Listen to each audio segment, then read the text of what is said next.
pulis ang ama, habang negosyante naman ang ina. Lumaking independent si Bonifacio. Si Miraflor naman, pinalaki sa mga aral ng Biblia. Bagamat mahirap ang buhay, masaya ang kanilang pamilya.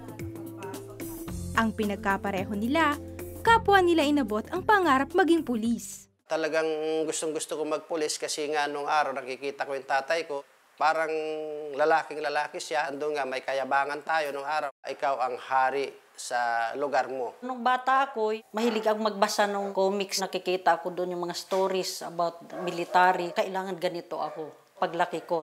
At sa trabahong ito, nagkakilala ang dalawa. Yung panliligaw po na parang typical, yung kunwari ay yung patingin-tingin muna, tapos ang ganda ng kuko mo, ang ganda ng paa mo, ganyan, tapos matulog ka ng maaga. Yung parang gano'n lang muna yung paramdam, tapos hanggang sa nung huli,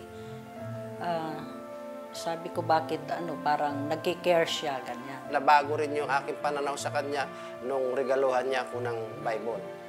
Sabi ko, kaiba tong babae ito. Sabi ko, ito siguro yung babae para sa akin na pwede kong pagkatiwalaan. Ang kanilang suyuan, nauwi sa kasalan. Naging matamis ang unang taon ng kanilang pagsasama. Ngunit sa pagsapit ng 3 taon, unti-unti nilang natikman ang pait ng pag-aasawa. Mabait siya pagka hindi siya nakainom. Bihira siyang umuwi. Hating gabi na sa darating, tas lasing na lasing, so magnanag na ako. Nakita niya na ako pala ay lasinggero, nagsusugal at babaero. Lahat na lang ata ng mga bisyo na sa akin. That time, talagang magulo ang buhay namin.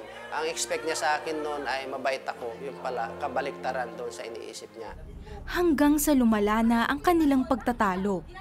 Pag ako'y nagagalit, ay doon ko nila dinadaan. Kung hindi ako magpaputok, sinisuntok ko yung mga dingding namin. Sa gusto ko lang na matigil siya, gusto ko siyang takutin, kaya ako ay nagpapaputok. Sa puntong ito, ubus na ang pisi ng pasensya ni Miraflor para sa kanyang asawa. After 3 years nga, nung pagsasama namin na sobrang magulo na, hindi ito yung pinangarap kong buhay. May asawa, yung masayang pamilya, hindi mo pala kayang ibigay, ay kailangan lumabas na lang ako. Sinuyong muli ni Bonifacio ang asawa at muling nagkabalikan. Ngunit ang pangakong magbabago, makalipas lamang ang 1 linggo, agad ding napako. Dahil dito, hindi kinaya ng katawan ni Miraflor ang matinding pag-iisip sa kanilang pinagdadaanan, kaya nagkasakit siya. Komplikasyon na, nagkaroon ako ng myoma sa uterus na uoperahin na din. Tapos yun na, yung sa puso, kung ano-ano na lang din dahil nga bihira na akong makatulog, tapos hindi na ako gaano makakain. Tapos na doon yung fears, yung worries, yung lahat ng mga negative. Ang karamdamang ito ni Miraflor ay dinibdib din ng kanyang mister. Dito, isang desisyon ang nabuo kay Bonifacio. Basta mahal ko rin siya, ayaw ko rin siyang mawala. Nung sabi ng nung pastor na inatinan namin noon, kung meron kayong mga prayer request, isulat lang ninyo. Nagkaroon din ako ng interest doon sa sinabi niya. Lord, baguhin mo ang buhay ko. Lord, pagalingin mo po ang misis ko. Naghimala naman ng Panginoon. Andun na yung pananampalataya. Totoo pala ang Panginoon. Yung heart niya, gumaling siya. Tapos yung pangalawa, yung operahan siya. Gumaling din siya. So andun na yung faith ko na siguro ito na ang panahon para talagang tanggapin ko ang Panginoon. Nagtiwala po sa Lord. Talagang yun, panay prayer. Upang makasigurado, Nala namin ulit sa espesyalista, 2 doktor pantumingin sa kanya. Sabi niya gano'n, pares sila nang sinasabi, Mrs., wala ka namang karamdaman na. Kaya nung umuwi kami dito, masaya-masaya kami.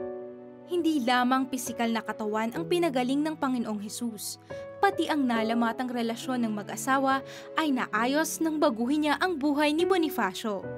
Nauhaw ako sa salita ng Panginoon. Yung buong Biblia, gusto ko basahin ko lahat yun. Talagang inalis na ni Lord talaga yung mga bisyo kong ito.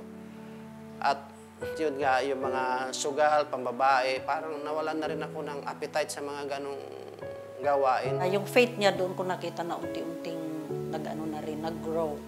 So kaya parang lumakas na yung loob ko na lumaban pa doon sa buhay na yun, sa mga pagsubok na yun, at hanggang sa biyaya po ng Diyos na pagtagumpayan namin. Ngayon, magkasama silang naglilingkod sa gawain ng Panginoong Hesus. Hindi man maiiwasan ang pagsubok sa relasyon, sigurado na sila na laging may kaayusan kung sa kapangyarihan ng Diyos mananangan.